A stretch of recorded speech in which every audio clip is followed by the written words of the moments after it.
and welcome back to my channel. My name is Anna, also known as the Plumbing Princess. So last week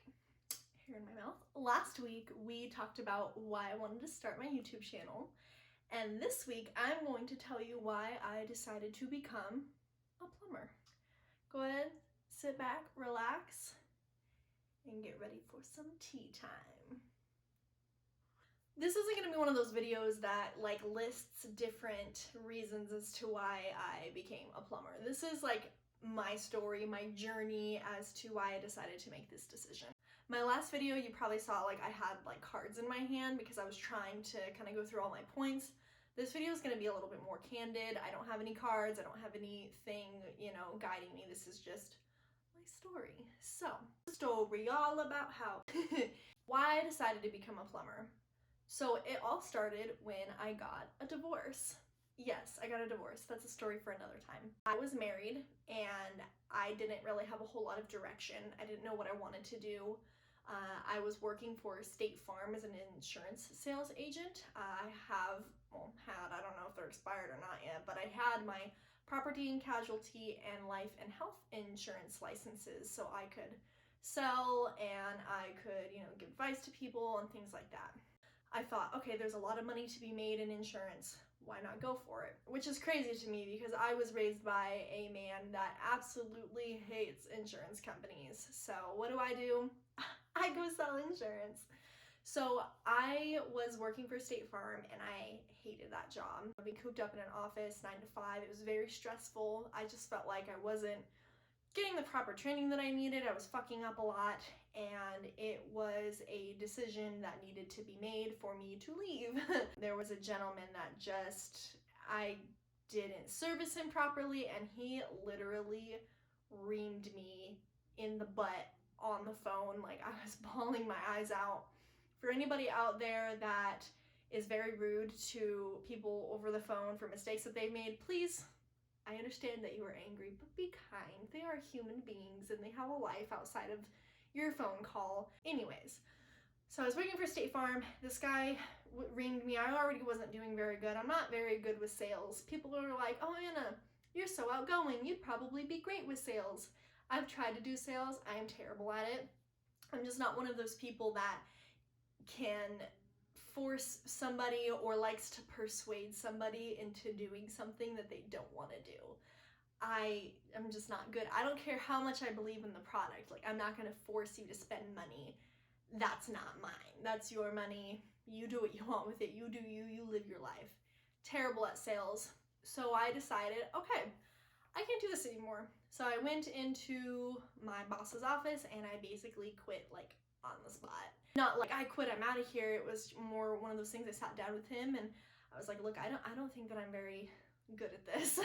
I don't think that I'm right for this position. And he was very kind and he agreed with me. And he basically said, all right, well, have a nice life. And so I packed up my stuff and I left. I had my husband to fall back on. He helped me through that time and I was just jobless for a month. I kind of was sifting through my idea bank of what I wanted to do with my life. I haven't really been very good at many things. I'm good at art, I paint and I do stuff like that. I've never been good with friendships and being in groups of people.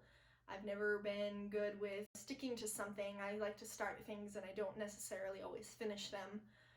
And so I was just real confused at that time. After many attempts and fails at many things, college, sales, retail, all sorts of things, I just decided I needed to figure something out with my life. So during that month, I kind of just coasted. I worked part-time jobs. I worked a part-time job at a nail salon where I met a lot of awesome people. I worked part-time checking people in at a gym close by. Fast forward through all that, I ended up landing a job at an animal hospital. My husband at the time said, Anna, you love animals. I think that you should go and work at an animal hospital. I'm like, yeah, whatever, okay. So I applied for one, I ended up getting it, and I loved it. I applied for school to start going the route of becoming a veterinary nurse. Very hard. Oh, I have chicken nuggets baking, and I think the timer's going off, so I'll be right back. I love chicken nuggets. Right, where was I? Animal hospital. So I applied to go to school to become a veterinary nurse. Basically, when you take your animal to the vet, you have your veterinarians, which are your doctors, and then you have your veterinary technicians or nurses, which are the nurses to the doctors, and then you have your assistants to the hospital, which basically help assist. They can't like do injections or anything, but they're assistants to the nurse that are assistants to the doctors. Anyways, so that's the hierarchy of a veterinary hospital, if you didn't know that already. I eventually wanted to move up in the ranks from reception into the back of the hospital, which where the veterinary assistants are working. That's where I wanted to be. I wanted to work with the animals, have my hands on them, be assisting the doctors, be in the chaos and everything. But for some reason, that hospital didn't take me seriously. There was a girl that had worked there. Had to fix my necklace. There was a girl that worked there before me that wanted to do that, so she got put in the treatment room first, which is understandable. But then they ended up hiring another girl, and then later on they put out applications for another person, and I was just so confused. I started trying to go in earlier just so I could help out in the treatment area, so that way I could start learning how to be an assistant.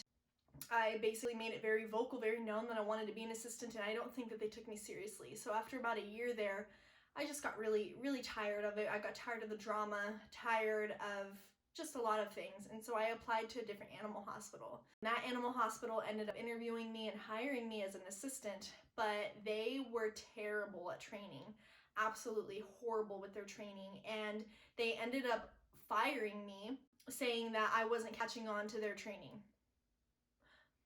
Anyways, at that time, I was extremely stressed. I'm like, I don't know what the heck I'm gonna do with myself, because my husband at the time and I were on the outs. We were starting to separate. I was living in the guest bedroom and I didn't have means or income, and the plans that I had to eventually move out and move forward with a new life basically came crashing down at that point. So I had to start from the ground up again. I started applying to other animal hospitals. I'm still in school. I'm separating from my husband, possibly starting to go through a divorce, and ended up getting a job at another animal hospital. And this hospital was so nice. It really reminded me of my old hospital that I worked at.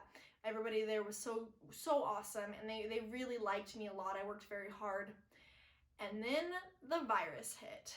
So I ended up moving out of my house that I lived in with my husband into where I'm living now, a little 2-bedroom condo.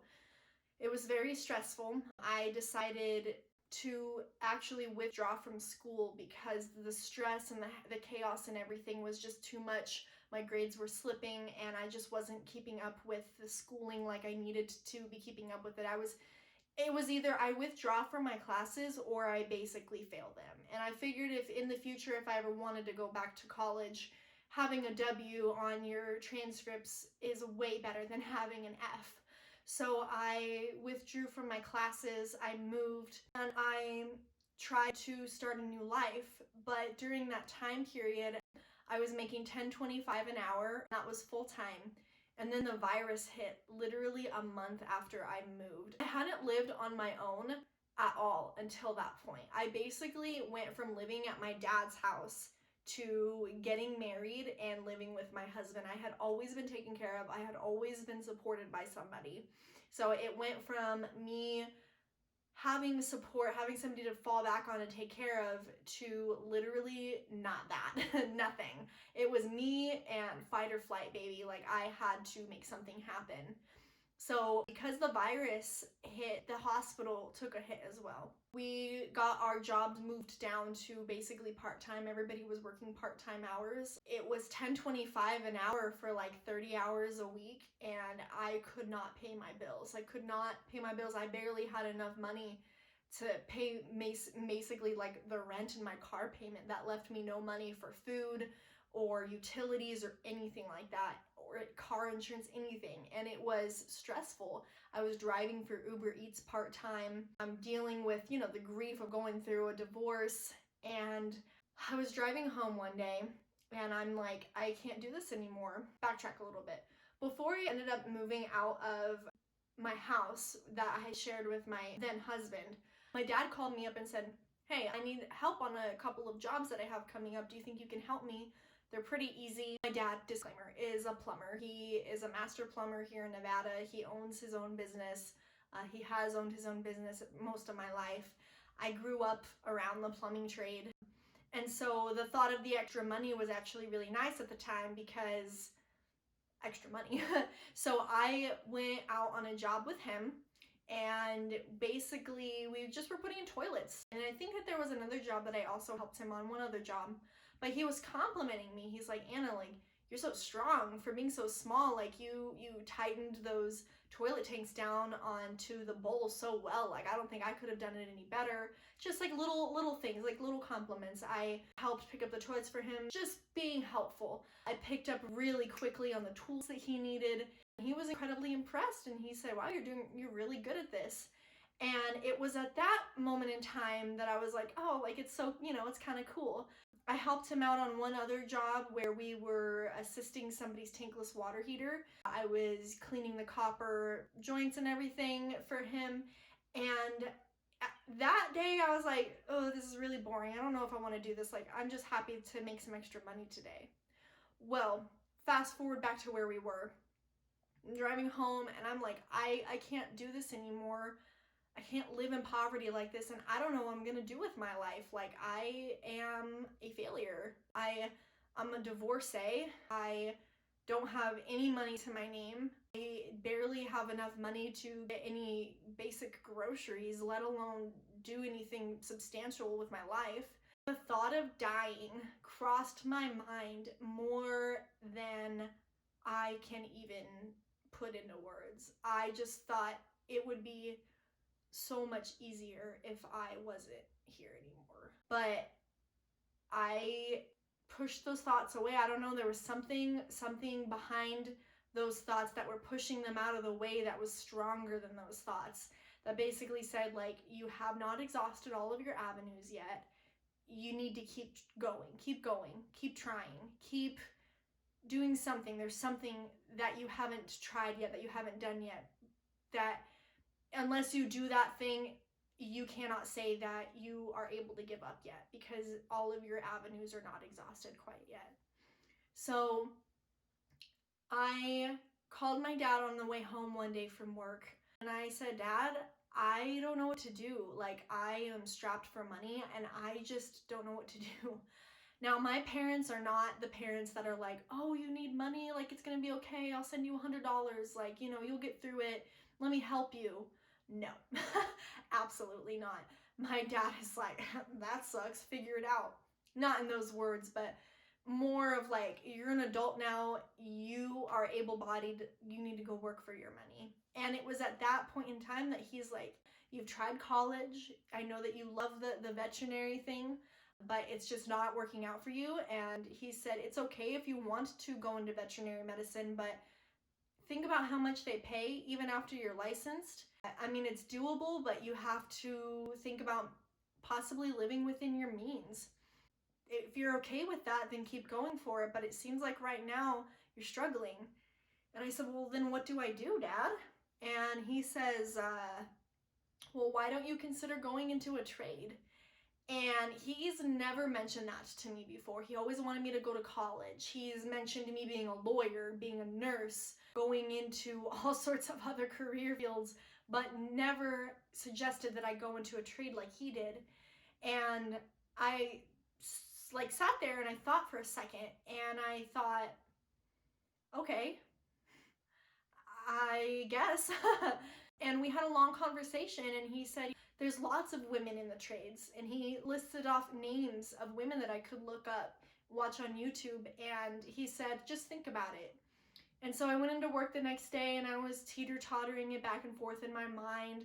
I started looking through articles online, I started to watch videos, and he offered me to go and work for him. Unfortunately, I had to quit my job at the animal hospital like pretty abruptly, and to this day I feel really bad about it because they were already kind of balls to the wall, like short-staffed. So I started working for him.